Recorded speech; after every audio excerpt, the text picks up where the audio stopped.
Okay, well, and tell me your name and title. Introduce yourself, please. I'm Dudley Evenson, and I'm a co-founder of Soundings of the Planet, and I'm married to Dean Evenson since 1970. Yeah, I was going to ask, how did you guys meet? I moved in across from Dudley in Lower Manhattan. No way. Take me back there. Set the Third- scene. 3rd Street. Okay. Yeah. This was, I was just fresh out of graduate school. I had just gotten my master's in molecular biology.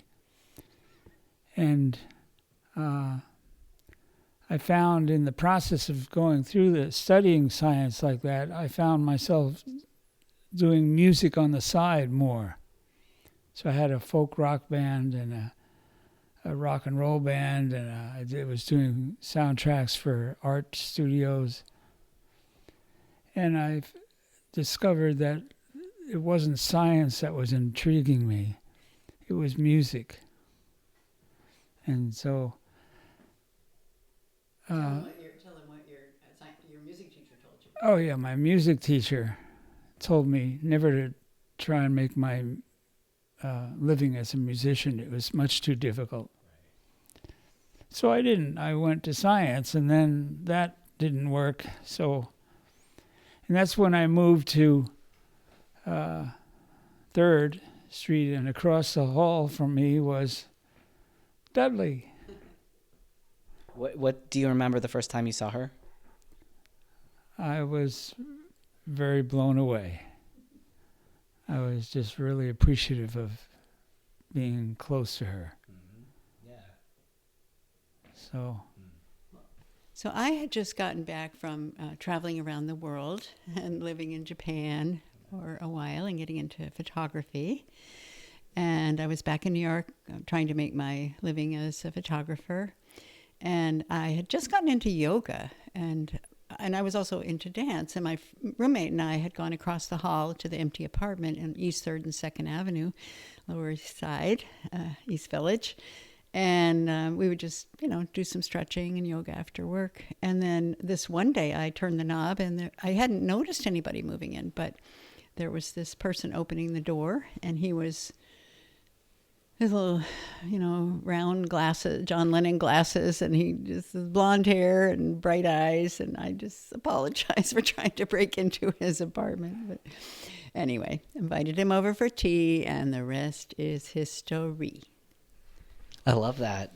So we got to know each other quite well. I had a boyfriend at the time, so we were just friends. And I highly recommend that if you have just start slow and be friends, and then you find out what your values are and what things you care about in life. And that's, I believe, what really will make a relationship work. And ours has apparently worked, because we have celebrated our 52nd anniversary. This year will be our 53rd anniversary. So we're having fun. What do you think you connected on at first when you guys just met each other? What were those topics or things? Well, part of it is we both saw a lot of issues and concerns and problems in the world, and we wanted to use our art and our music and our creativity to make the world a better place. We both had that value, and that was not common with everybody I knew. So I was really glad to meet this person who, wanted to make a change in the world. We had a common interest in helping others.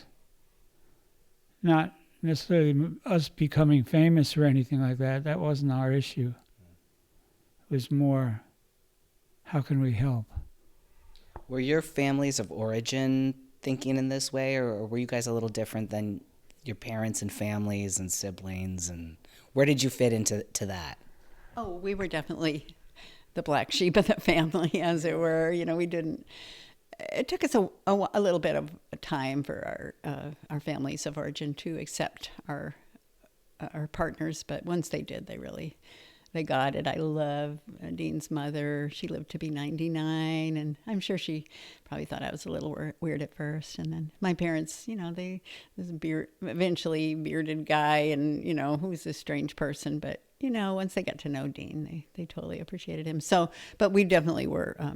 moving along. And this was the end of the 60s, so we had we were part of a cultural revolution, I believe, that was happening at the time. Right into that whole stream of cultural change that was going on. I mean, take me back there. What is happening sort of big picture culturally at this moment? Demonstrations, anti-war demonstrations. Well, we would come out of the civil rights movement of the 60s, and of course, 1968, the year we met, Bobby Kennedy was assassinated, Martin Luther King was assassinated. The world was in turmoil. There were a lot of concerns. And so people of our generation, Dean and I were both born in the mid-40s, or 43 and 44.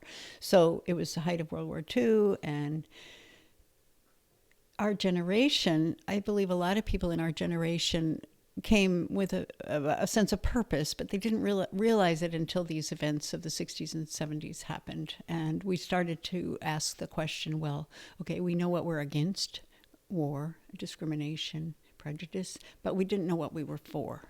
And so we pretty much have spent our whole lives addressing that question. What are we for? What kind of world can we really create here? Yeah. So we looked at that, and we looked at other communities and other inspirations, and there was a lot of new inspiration coming during that time. Here's what happened. Dean and I were hired to do a short film with Lincoln Center for a Sam Shepard play at Lincoln Center. A friend of ours was the assistant to the director or something, and they wanted a little film of Indian chiefs and Indian, elders and whatnot. It was supposed to be a slideshow, but we made it into a little film. And so after that, it gave us the idea to get a film camera. Dean was working as a recording engineer at the time. In fact, tell him about that job first. I was in a job and in the middle of Manhattan. And we would do a lot of Atlantic Records recording artists. Mose Allison, Roberta Flack, Eric Clapton, people like that. And that was fascinating to me. I was learning so much.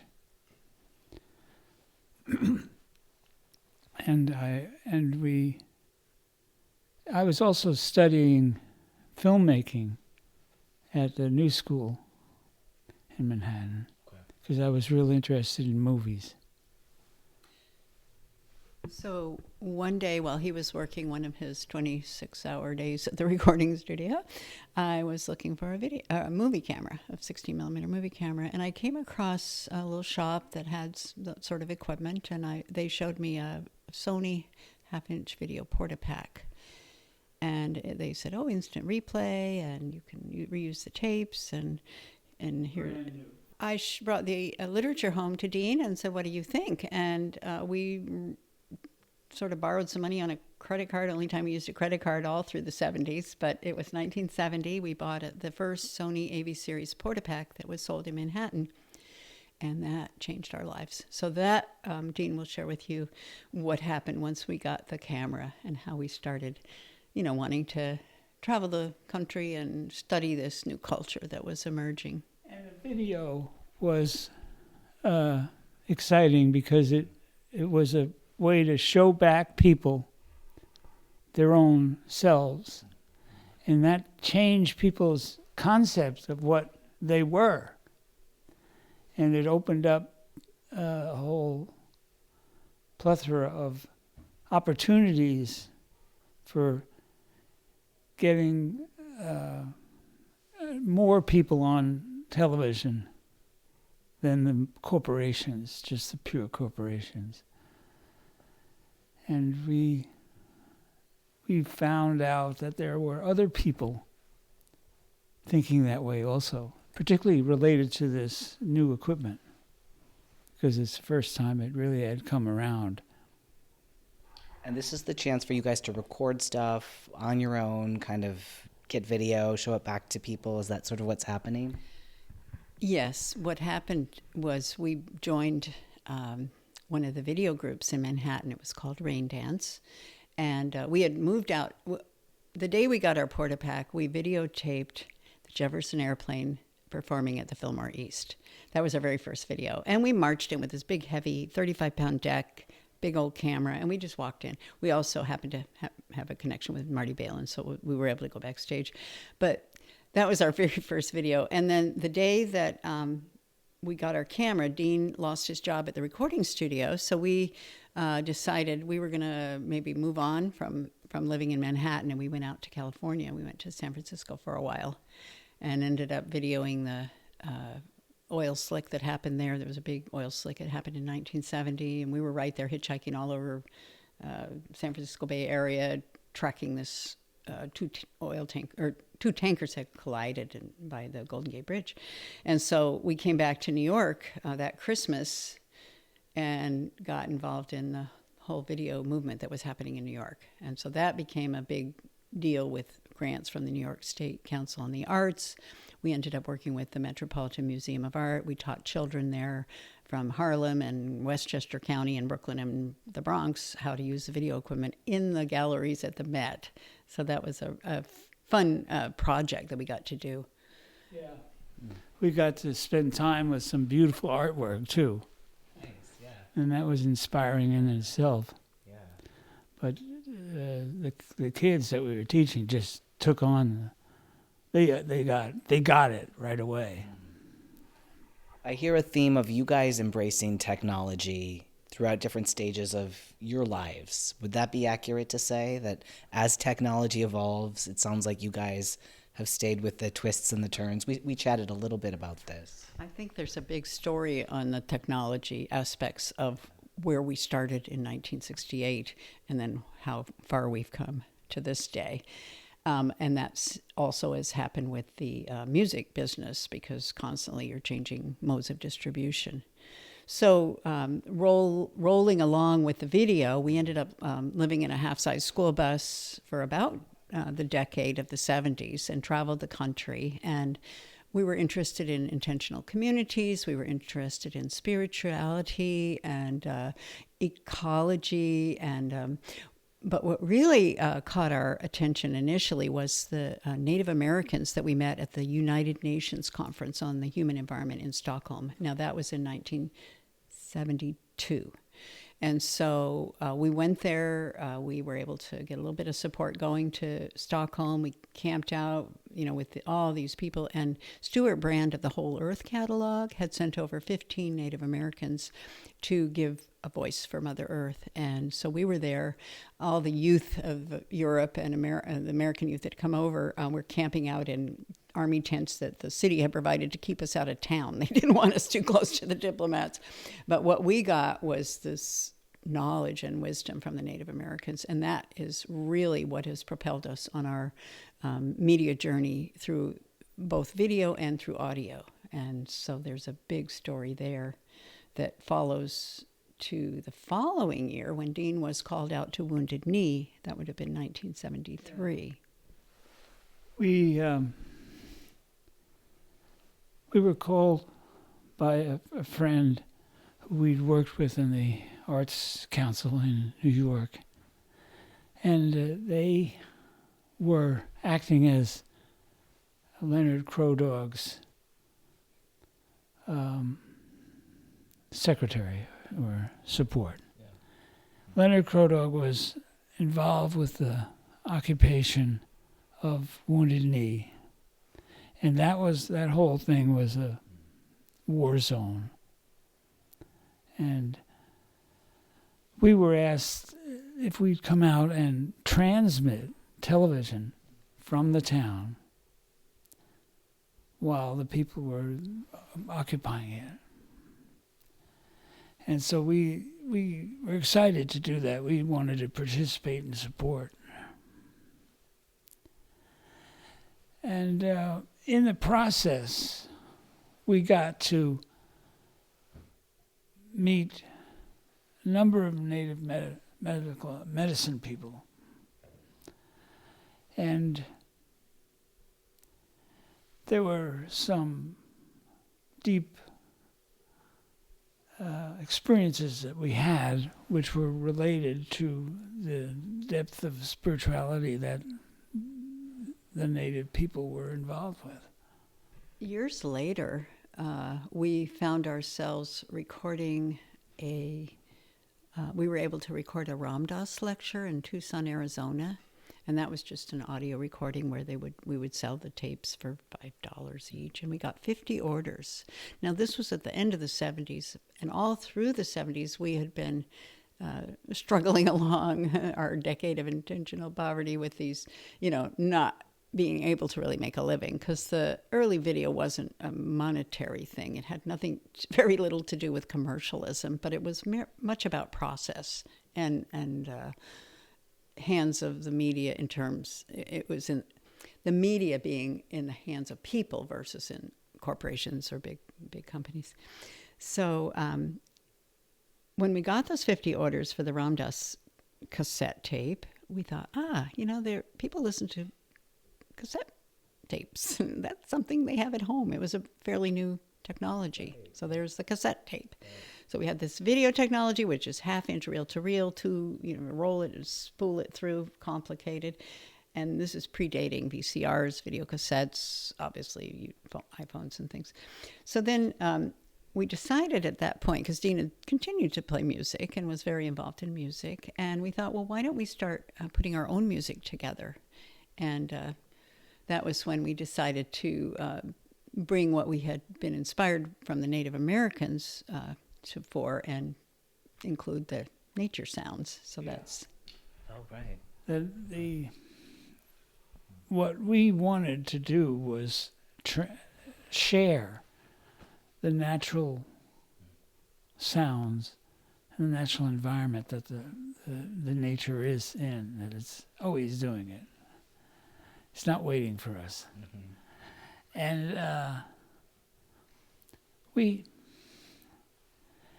I went out and recorded the birds in the desert, and I camped overnight to do that because we got them in the morning. That's when they're really happening. And it turned out well.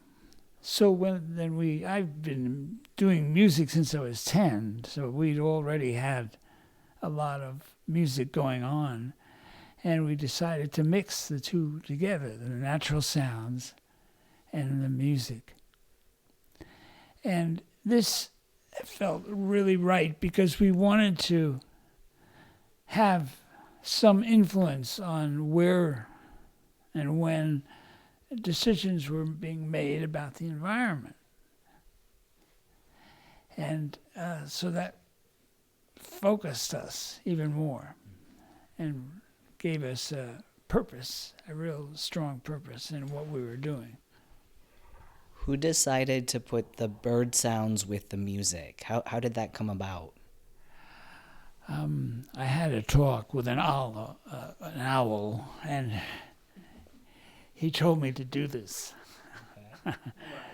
Yeah. I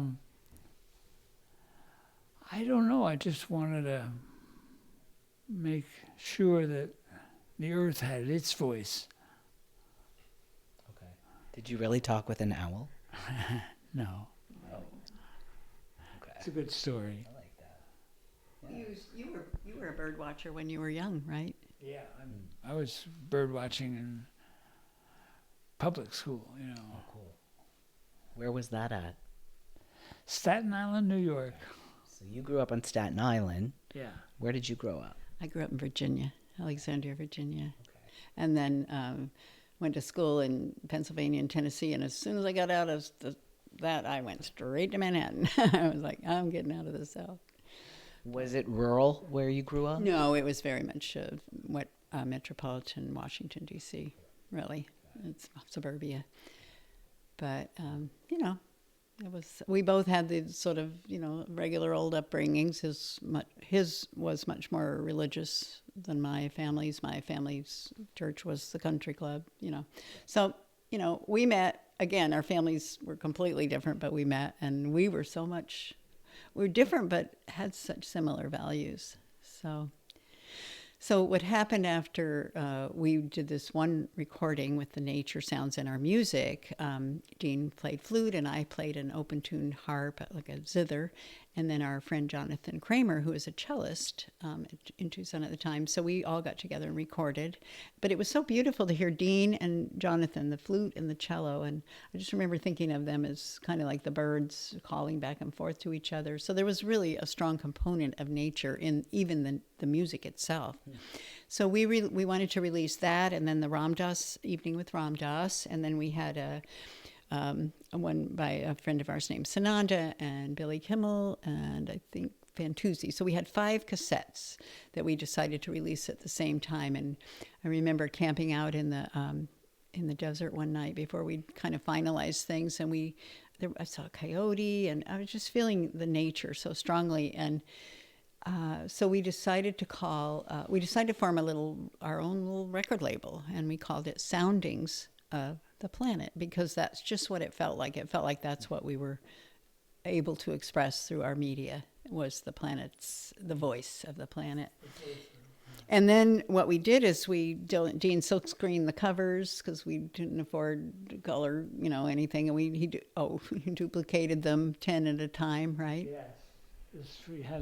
I kept the decks in very good shape, so the quality of the tapes we made was very good. And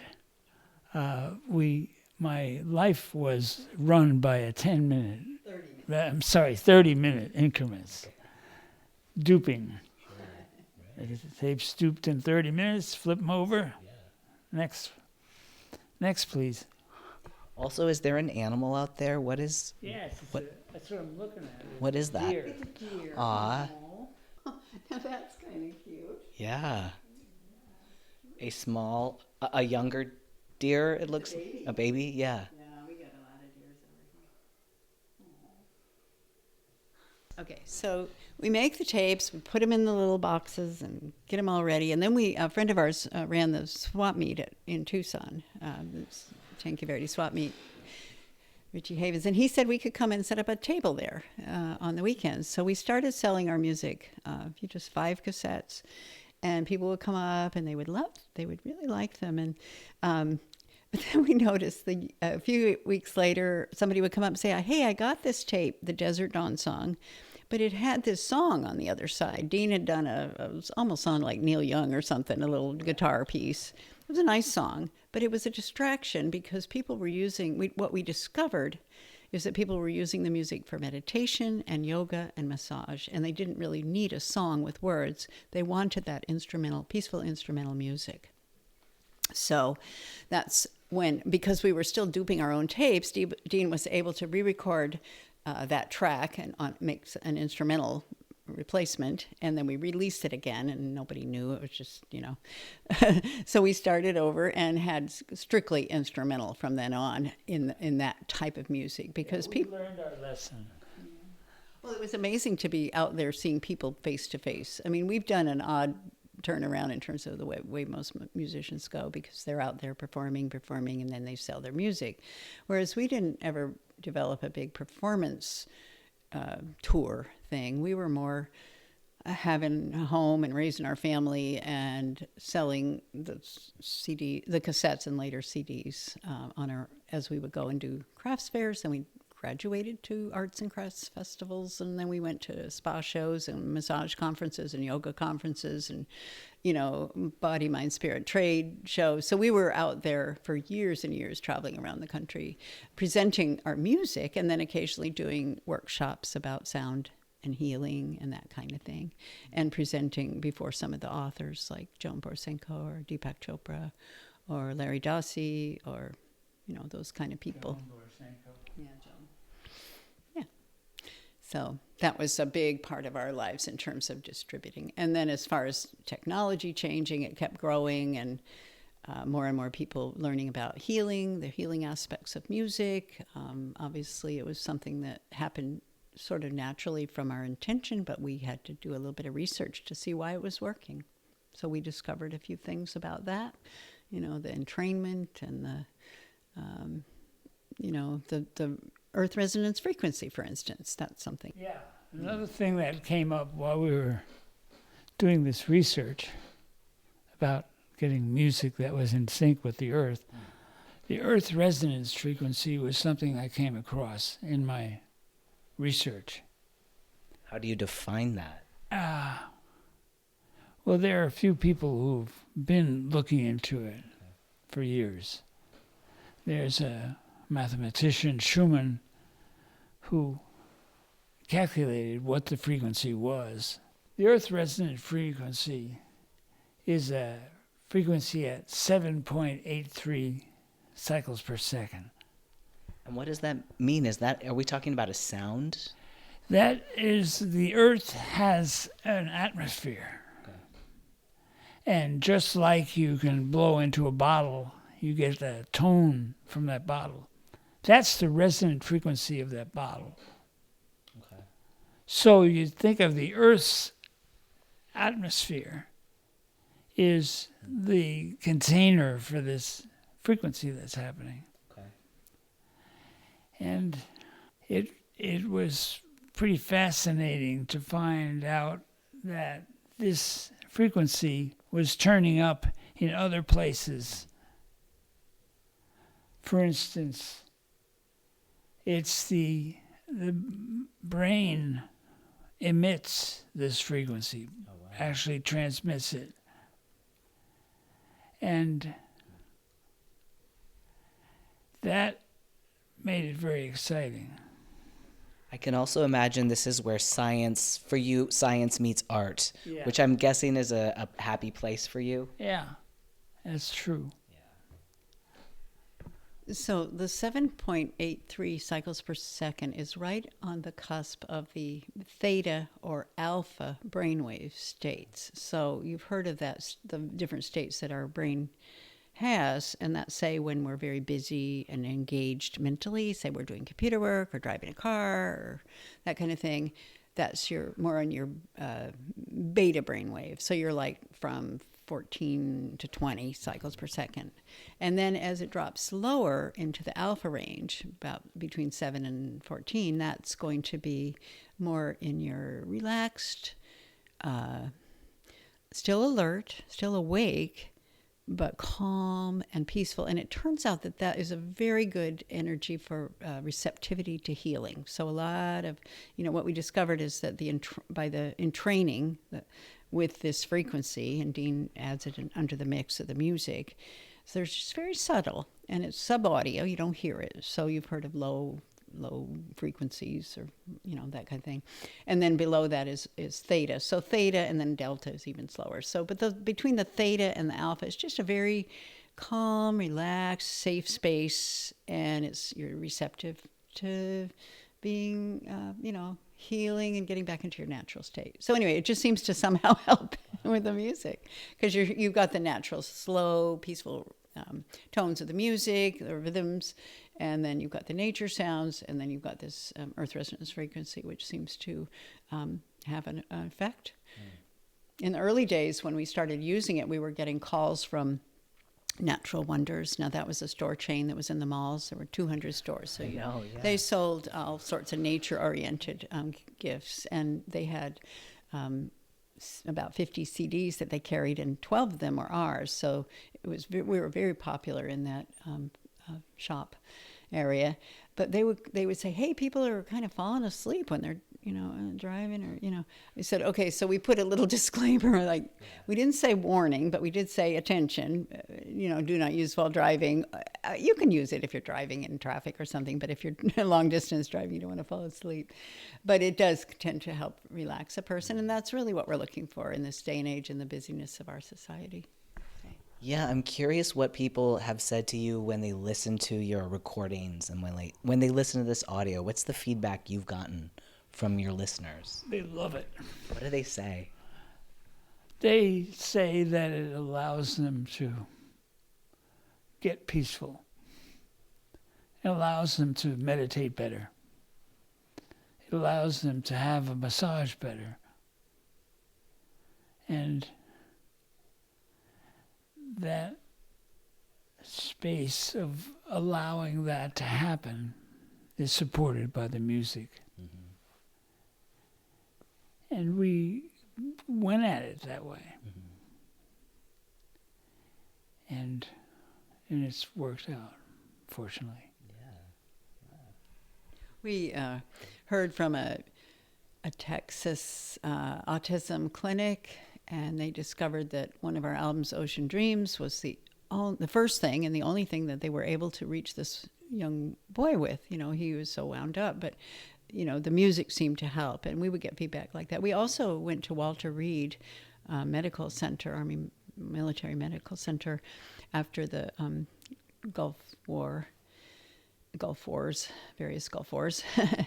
In fact, we sent Ocean Dreams during the first Gulf War in the early 90s. We sent cassettes at that time, and we got feedback from Army personnel who had used it, and they just said it was the only way they were able to get a night's sleep after, you know, all the bombings and this and that. And then later we were able to connect with Walter Reed after the more current Gulf Wars and Iraq War and Afghanistan War, because we've heard that people were coming back with intense brain injury and PTSD. And so we were able to contact the chaplain there, and he fortunately had just already was very familiar with Dean's music because he'd used it in his own healing. Now, how weird is that? The guy at the Army Medical Center, Walter Reed. And so he was really sweet, and he started ordering a bunch of our albums to give out to the guys coming back who were dealing with, you know, whether they'd lost limbs or having brain injury.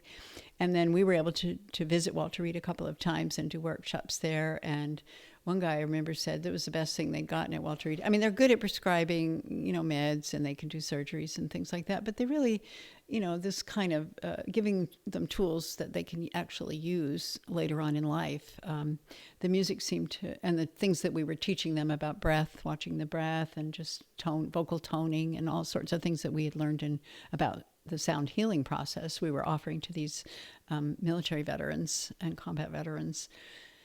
And it was helping. So that's, if we figure if it can help people who've been in a war zone and are freaking out after those experiences, then people who are dealing with everyday trauma and stress, it's super helpful. Yeah, what did you think of working with the veterans? How was that for you guys? They were very appreciative, especially the chaplain. He said, "You were American. This is the ideal American," was what we were doing, bringing support to the troops like that. Yeah, I mean, it was just to realize, okay, so our motto is peace through music, and peace is typically not about war.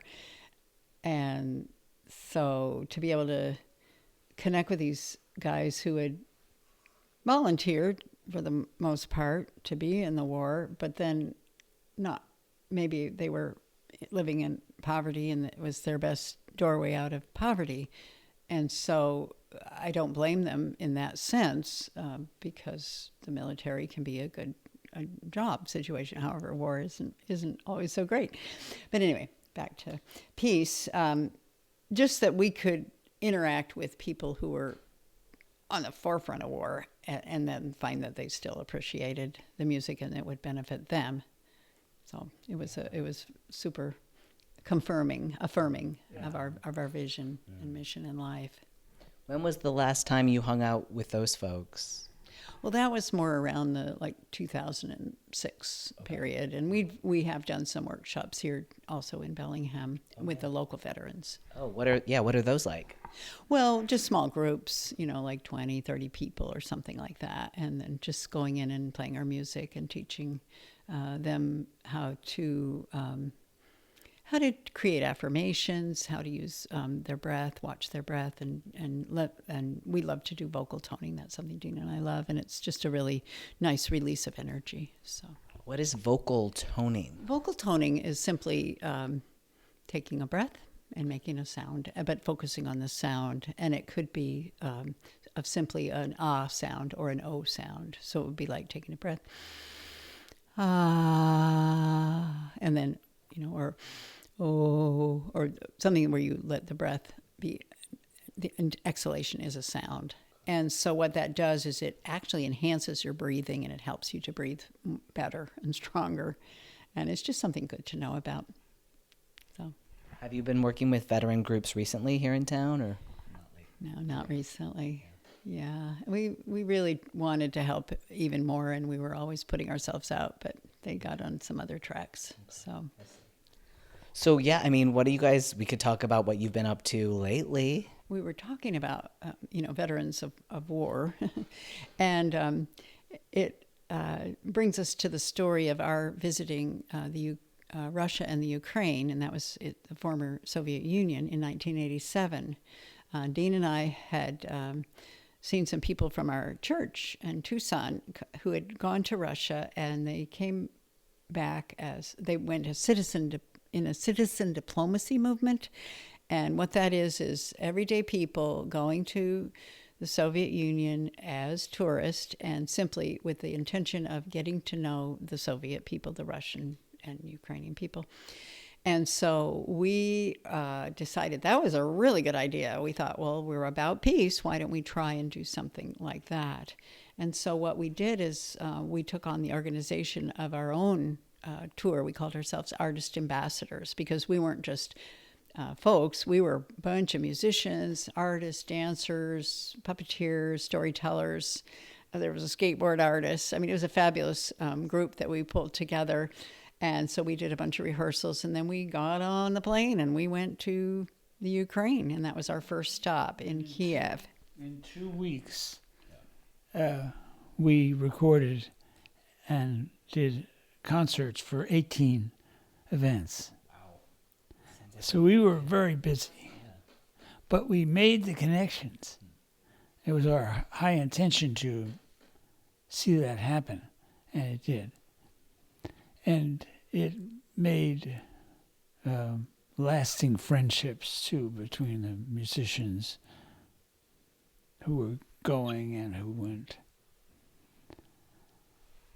So the first night of our arrival the first day we arrived in Kiev in the Ukraine, and this was just recently after the Chernobyl had happened, so everybody was a little tense and stressed about it. Yeah, what year are we talking? 1987 is when we were there, and I believe Chernobyl had started, was in 86, I think. So. Yeah. So the first event was at a school during the day and with children and parents, and we had we were presenting and they were presenting and we got to know each other. It was just lovely. And the teacher there said, "We really appreciated your visit. It really made the snow melt down." And we thought, well, that's a great way of looking at it in a cold country. Later, we made an album called Music Makes the Snow Melt Down, which was the collaborations with the Soviet and our American musicians. So that was the first day. But in that evening, we had arranged to open for our musicians. We're going to open for a Russian rock band, or a Soviet rock band, because we're in Ukraine. And we were all set up with the microphones. Dean and I and Jonathan Kramer, our cellist, were there. And then our dancer, Joanna Cashman, she was going to dance and stuff. So we're all set up, and we had to wait about 15 minutes for the Russian student. It was at the Kiev Polytechnic Institute.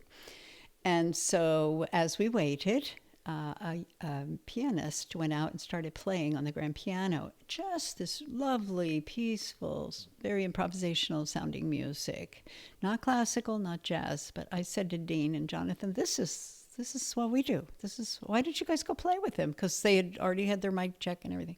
So all of a sudden, they go out, and just as they're getting on their instruments, a Soviet drummer and a bass player go out, and they had an instant band.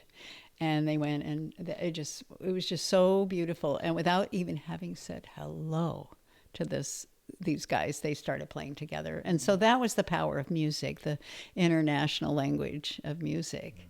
And it turned out that Volodymyr Solyanik, the pianist, is a person that we have continued to maintain contact with. Mm-hmm. Yeah. Do you remember that moment? Oh, yeah. The concert that we played at was fabulous.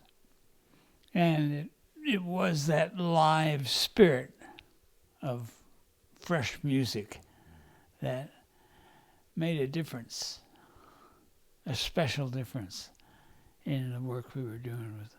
At the end of the concert, they were just the way they express their appreciation is clapping, but it's foot stomping. Lots of foot stomping. So we got lots of foot stomping after that. We did some other concerts. We had a concert in Leningrad. That was another stop on our tour, and then we worked with Sergei Kuryokin, who's was quite a famous musician at the time.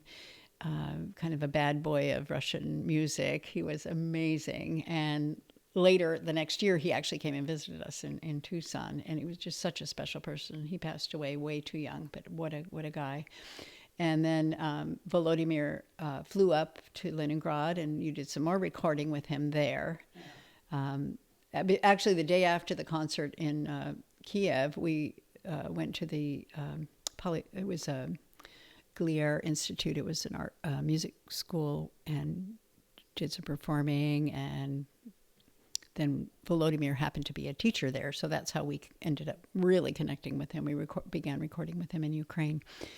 But then in 2006, Volodymyr Solyanik visited the United States and contacted us.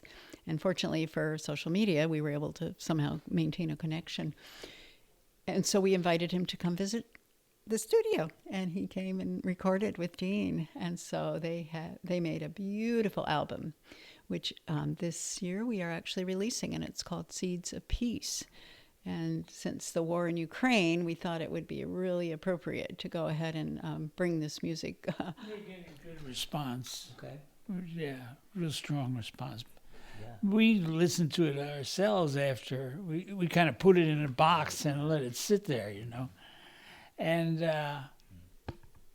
we listened to it, and we were blown away by the musicality of the in music, how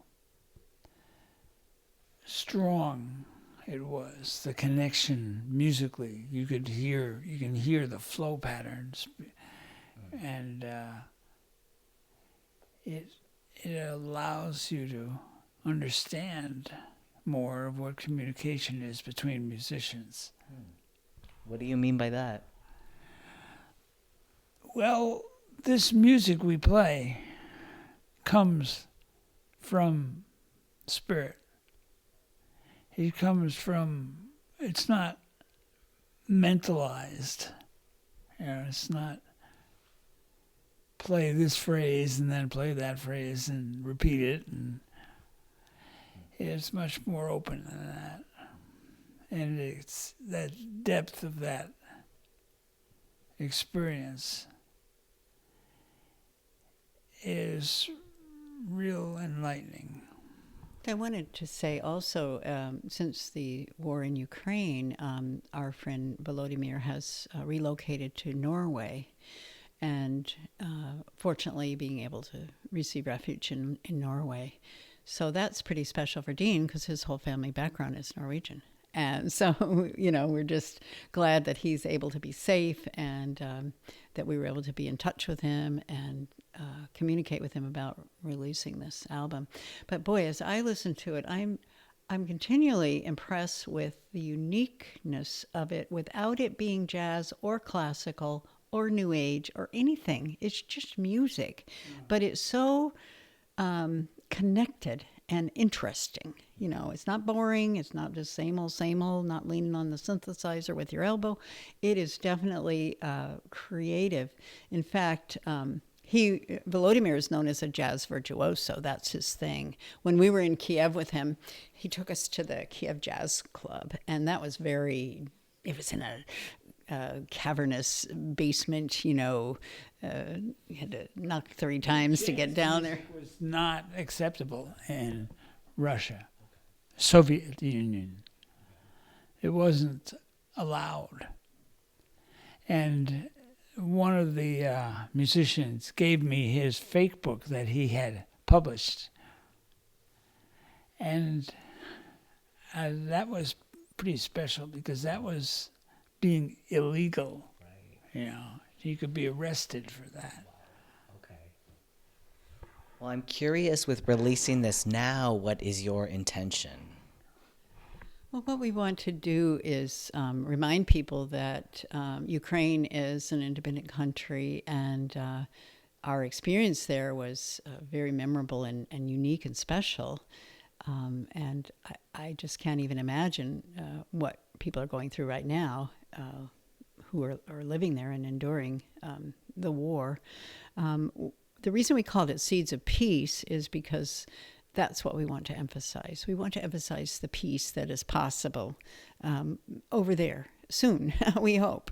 And hopefully maybe by the time you're listening to this, it's already happened, because until we can really focus on peace and not just be anti-war, I think we're gonna still have wars. We really need to find out what the components of peace are and its communication. And we're not trying to interact any international policies, but we just want to call attention to the Ukrainian people right now and the struggle that they're involved with, which is why we're so glad to be releasing this. It's already showed up on a Spotify classical playlist called Tranquility, which I was surprised. And it was with Yo-Yo Ma and Mozart and everybody else. So it kind of even fits in with that, which surprised us, because I would have thought maybe it might have tended more toward jazz if it was going to go out of the more new thought kind of healing and meditation type of arena. But it makes sense that it's classical. I think the thing about music, and what I've noticed with Dean, because I'm not a trained musician, but he is very well trained in terms of, you learn the classics. That's what you learn. And of course, Volodya and the Soviet musicians also, they had this amazing background with music and their arts right on top of it with the arts. But okay, so what do we do with the art? Is we tend to use it as an opportunity to communicate whatever it is that we're caring about. And right now with this album, Seeds of Peace, we really are caring about the peace. We want peace in Ukraine. Other albums we've used to communicate about the earth, the forest. We did an album called Forest Rain, and we used it to educate people about the temperate rainforest and how to preserve them and why, and it's important. And we did one on the ocean, why the ocean. So there's different aspects of our lives and our music have tended toward the nature and environment and the earth and the Native American. We have an album called Native Healing. We have an album called Prayers on the Wind with our friend Peter Ali, who lives here. He's a Native American flute player, and so he and Dean did. So we like to use our music as a vehicle to communicate values that we care about and issues that are of concern. Yeah, I want to know what you would like your legacy to be for both of you. I would hope our music will continue to be a strong element in the culture we live in, and that its power in creating peace will expand. Okay. I like that. Because we've done so much video all of our lives from 1970, we're already putting a legacy together of the videos that we've made, and we're very fortunate that we have help with our videographer Daniel Harm, who's really gone back. We had to do some serious digitizing of analog videos over the many years, so we had hundreds and hundreds of videos. So when we took off in our school bus in the 70s, we were searching for the answers of how to live a peaceful life, how to be healthy, how to live in community. Those are all questions that we asked, and we wanted the answers to. How can we get along as human beings? What are some of the tools? And so the people that we interviewed over the many years helped to answer those questions. And now we have a YouTube channel called Soundings Mindful Media. And that has so many, Hopi Prophecy, Ram Dass, Wounded Knee, Dalai Lama, Tibet. We have a lot of experience with the Tibetans. That's another aspect of our interests that we followed. So there's a legacy. That's our legacy channel, and plus the Soundings of the Planet YouTube channel. That's where you'll hear the music and see the beautiful nature videos that Dean has done over the many years. And so that's more of a no speaking channel. It's just let it just play it in the background. So both of those are areas. And the other thing is, if there's anything we can do to be examples or a model of a relationship that works. Dean and I have somehow figured that one out a little bit. And I know people struggle with relationships, and they're all, trying to. What do we got? Oh. I'm looking at a deer outside of the window. Anyway, but, the reason I started publishing books is because we have a lot of content. We've been researching this sound healing aspects. How does that work? What is it that allows music to be healing, and how can we use music and sound to help ourselves and others? So I wrote a book, and Dean helped, of course, called Quieting the Monkey Mind, How to Meditate with Music.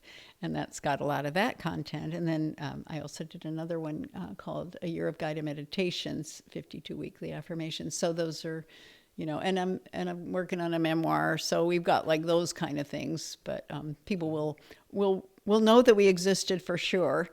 But really, we've been blessed. We've been very blessed in living our lives, having met each other early on, having a partnership that is easygoing and fun versus challenging and struggling and stuff like that. And we've gone through our struggles, but I would love if anything we've learned along the way can be helpful to other people. And that's why we continue to publish videos, music, albums, guided meditations, books, and we're just trying to share the blessings of life and the answers that we've discovered, if they could be helpful to anybody. Yeah.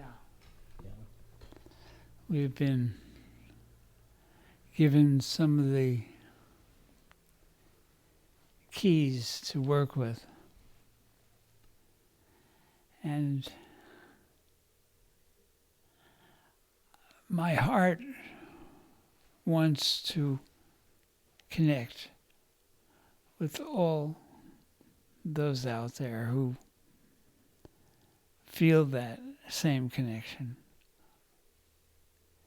And I think that our legacy will go beyond us. It's not us doing the music's coming through us. And that is a special space. Well, thank you guys for chatting with me. I feel like we covered a lot of territory. Yeah. Thank you, Kyle. It's been great to have you here in our studio. Thanks. This was fun. Thank you. Thank you.